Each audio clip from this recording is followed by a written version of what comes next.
Hello everybody, class 10th की worksheet आ गई है साइंस की 2 सितंबर 2020। वर्कशीट नंबर 26 लाइफ प्रोसेसेस हम पढ़ रहे थे, यानी कि जैव क्रियाएं जो कि एक जीवित मनुष्य में या जीवित जानवर में या जीवित जो भी चीज़ जीवित है, यानी जो इसका नाम जीव है, जो सजीव है, उसके अंदर होती हैं। Human respiratory system is the organ system that involves inhaling of oxygen and exhaling of carbon dioxide to meet the energy requirements.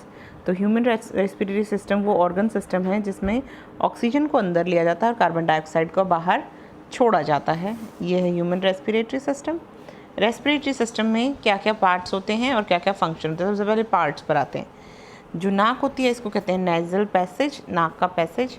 फिर माउथ कैविटी, मुंह के अंदर एक खाली जगह।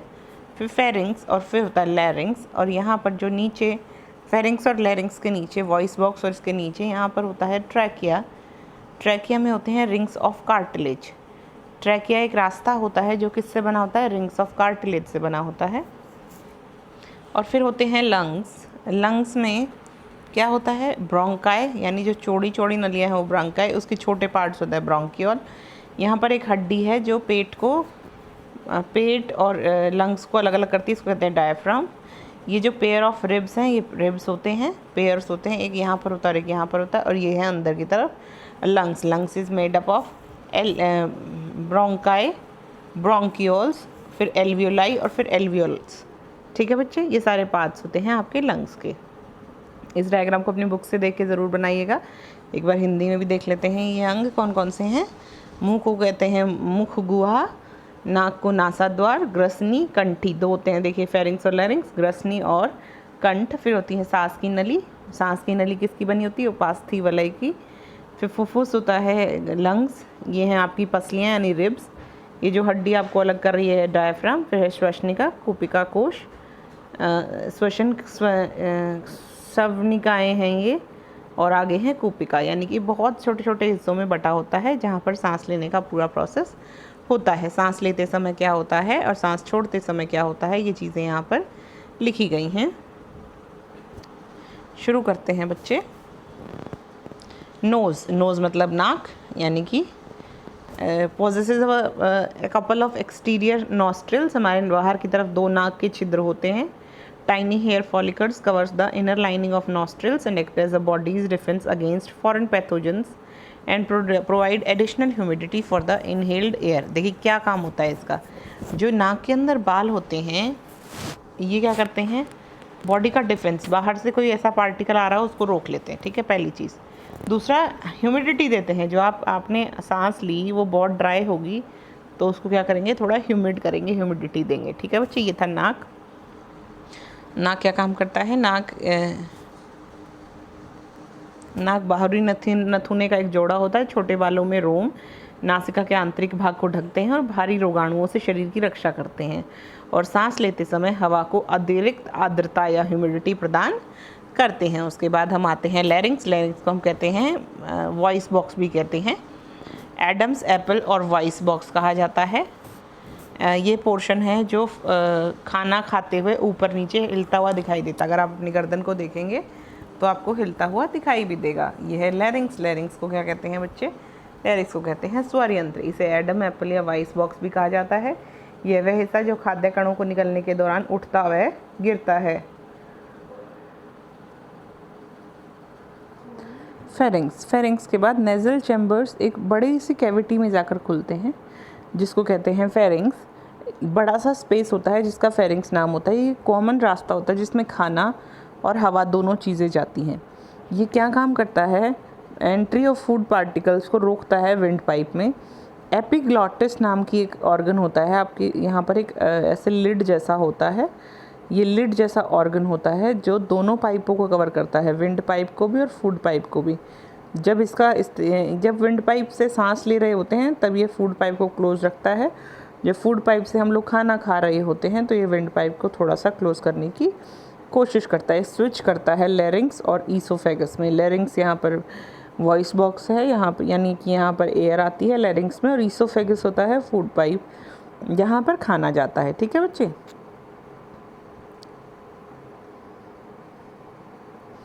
ग्रासनी कक्ष ग्रसनी के रूप में एक विस्तृत खोखले स्थान के रूप में खुलता है। यह हवा और भोजन दोनों के लिए एक आम रास्ता है। यह खाद्य कणों को वायु नली में प्रवेश होने से रोकने का कार्य करता है। उपकंठ का एक लोचदार उपास्थि है जो स्वर यंत्र और अन्न की नली के बीच एक स्विच के रूप में कार्य करता है। ठीक है बच्चे, ये है ग्रसनी यानी कि फेरिंग्स। ग्रसनी यहाँ पर चित्र बनाया होगा, देखिए ऊपर लेरिंग्स फेरिंग्स दोनों का चित्र है। आगे ट्रैकिया, अब हम बात करने वाले हैं ट्रैकिया। ट्रैकिया यानी कि विंड पाइप।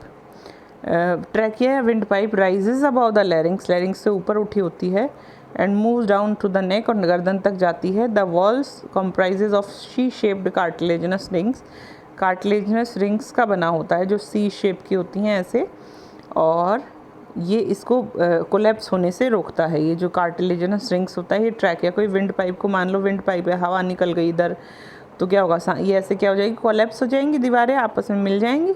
इसको कोलैप्स होने से रोकने के लिए यहाँ पर कार्टिलेज के रिंग्स बने होते हैं, दैट इज़ कॉल्ड ट्रैकिया। ये जो पाइप है इज कॉल्ड ट्रैकिया। ट्रैकिया किस में जाके खुलता है,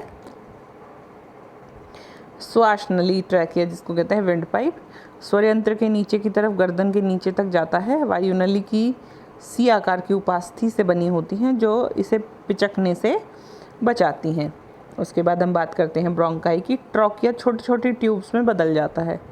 ये ट्रैकिया है, ट्रैकिया के छोटे छोटे हिस्से हो जाते हैं, इनको हम कहते हैं इन हिस्सों को ब्रोंकाई। क्या कहते हैं इन हिस्सों को, ब्रोंकाई। और इसके और हिस्से हो जाएंगे, जैसे इस वाले पार्शन के भी बहुत सारे हिस्से हो जाएंगे तो इसको कहते हैं ब्रोंकियोल्स।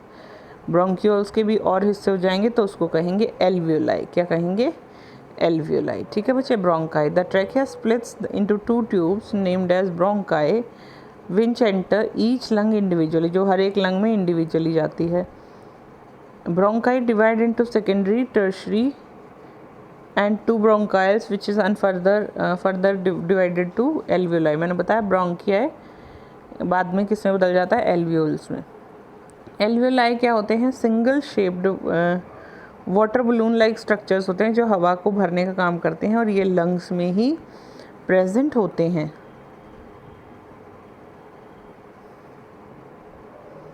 कुपिका पतली दीवारों की एक सेल से बनी उबारे जैसी सूक्ष्म संरचना है जो वायु से भरी रहती है। उसके बाद आती है फेफड़ों की बारी यानी कि लंग्स की बारी।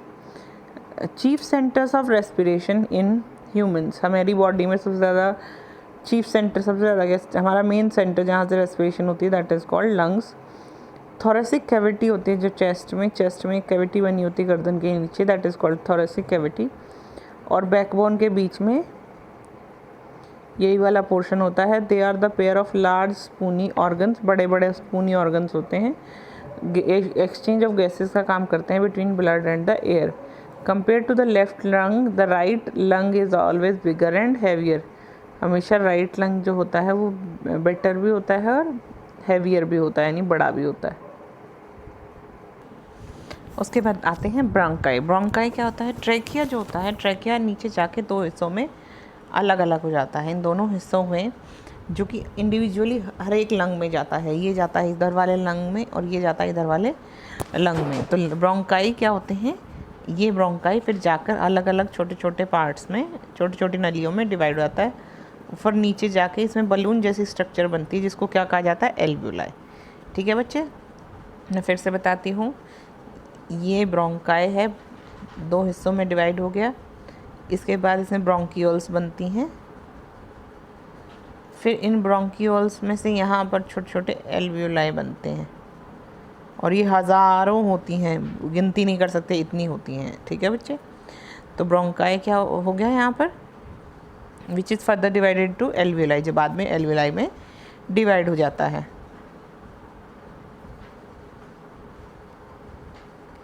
इनको कहते हैं श्वासनली के बाद थी श्वसनी। श्वासनली 2 नलियों में विभाजित होती है जिसे श्वसनी कहा जाता है, जो प्रत्येक फेफड़े में प्रवेश करती है। श्वसनी द्वितीय और तृतीय श्रेणी, और बाद में श्वसनिकाओं में विभाजित होती थी जो आगे कूपिकाओं में विभाजित होते हैं। हम पढ़ने वाले एल्वियोलाई या कूपिका। कूपिका पतली दीवारों और एकल सेल से बनी गुब्बारे जैसी सूक्ष्म संरचना है जो वायु से भरी रहती है। लंग्स में है तो लंग्स में वायु से ही भरी होगी, सिंगल सेल्ड होती हैं। एक कोशिका की होती हैं और बलून लाइक स्ट्रक्चर्स होती है जिसके अंदर क्या होता है, हवा भरी होती है। अब आते हैं लंग्स हम देख रहे थे, chief centres of respiration humans में। थोरेसिक कैविटी यानी कि बैकबोन और आगे की तरफ रिब्स, पीछे होता है बैकबोन यानी कि रीढ़ की हड्डी और आगे की तरफ होता है रिब्स, और इनके बीच में एक जगह बनती है। इस जगह के बीच में जो बीच में जगह बॉक्स जैसा बन गया, पीछे की तरफ बेटा रीढ़ की हड्डी, ये आगे की तरफ का हिस्सा है। ये पीछे और आगे के बीच में जगह बन गई, इसको कहते हैं thoracic cavity. The chief centers of respiration in humans, they are located in the thoracic cavity of the chest near the backbone on other side of the heart. They are a pair of large spongy organs होते हैं, exchange of gases का काम करते हैं blood और lungs में। Left lung की बजाय राइट लंग काफ़ी बड़ा और हैवी होता है। आते हैं फेफड़ों में। श्वसन का मुख्य केंद्र है, छाती के वक्षीय गुहा के रीढ़ हड्डी के पास है और हृदय के दोनों के ओर स्थित होता है। इस बड़े और स्पंजी अंगों का एक जोड़ा है जो मुख्य रूप से रक्त और वायु के बीच गैसों का आदान प्रदान में शामिल होता है। बाएं फेफड़े की तुलना में दायां फेफड़ा काफ़ी बड़ा और भारी होता है। यहाँ पर है फ़र्क कि सांस लेते हुए क्या होता है। वक्षीय गुहा फूलती है और वक्षीय गुहा छोड़ते समय सिकुड़ जाती है। वक्षीय गुहा है ये वाला हिस्सा, ठीक है बच्चे, जो पेट के नीचे, पेट की कह रही हूँ, यहाँ पर नीचे की तरफ होता है वक्षीय गुहा, जिसको हमने डायफ्राम की तरफ देखा। इधर दिखाती हूँ बच्चे, इधर दिखाते हैं, दोनों में सेम ही डायग्राम बच्चे। वक्षीय गुहा होता है ये खाली जगह जो यहाँ से यहाँ फॉर्म हो रही है।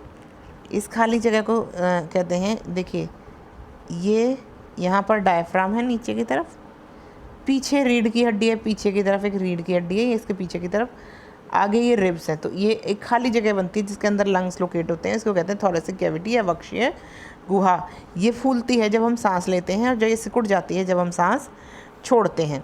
रिब्स ऊपर की तरफ आते हैं, यानी कि जो पसलियाँ होती हैं वो ऊपर उठती हैं, नीचे जाती हैं एक्सहेलेशन में जब हम सांस छोड़ते हैं। डायफ्राम फ्लैट हो जाता है जब हम सांस लेते हैं, तो डायफ्राम खिंच के, देखिए नीचे वाला हिस्सा है, खिंच के ये ऐसे फ्लैट हो जाएगा। कैसे हो जाएगा? ऐसा फ्लैट हो जाएगा और ये ऐसे सिकुड़ जाएगा जब हम सांस छोड़ते हैं, ठीक है बच्चे। उसके बाद volume of the lungs increase होती है और एयर लंग्स के अंदर घुस जाती है। वॉल्यूम ऑफ लंग्स डिक्रीज़ होती है और एयर एग्जिट कर जाती है लंग्स से। इसको हिंदी में पढ़िए। वक्षीय गुहा फैलती है, सिकुड़ती है, पसलियाँ ऊपर उठती हैं, नीचे की ओर दबती हैं। डायफ्राम आकार में सपाट हो जाता है, बता चुकी हूँ, और गुंबद के आकार का हो जाता है। फेफड़ों का आयतन बढ़ जाता है और हवा फेफड़ों में प्रवेश करती है। चलो अब अभ्यास करते हैं। कुपिका का कार्य क्या है? ये रहा कुपिका बेटा, और उसको लिख दीजिए। What is the function of alveoli? एक बार देख लेते हैं।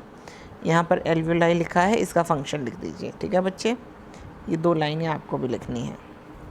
नेक्स्ट क्वेश्चन कहता है what is the site for gaseous exchange? Gaseous exchange का काम होता कहाँ है, एग्जैक्टली कहाँ होता है? ये देखो, पहले तो लंग्स के बारे में। Large spongy organs mainly involve in excess of blood and the air, ठीक है बच्चे। और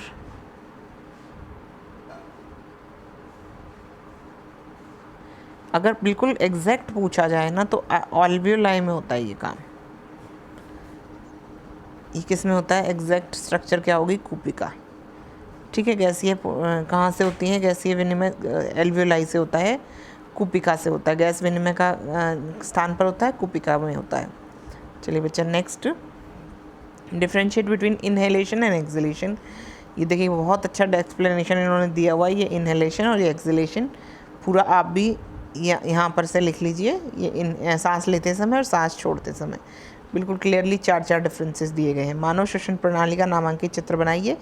यहाँ से चित्र आप बना सकते हैं। अगर यहाँ से चित्र बनाने में आपको समस्या हो रही है, ये चित्र आपको क्लियर नहीं दिख रहा है, तो आप अपनी टेक्स्ट बुक से, अपनी पाठ्यपुस्तक से बना सकते हैं। यहाँ पर बहुत अच्छा चित्र है और चित्र में नाम भी अच्छी तरह लिखा हुआ है, लेकिन अगर यहाँ से क्लियर नहीं है बच्चे तो अपनी टेक्स्ट बुक से। Observe the movement of the stomach during inhalation and exhalation. What can be the reason behind your observation?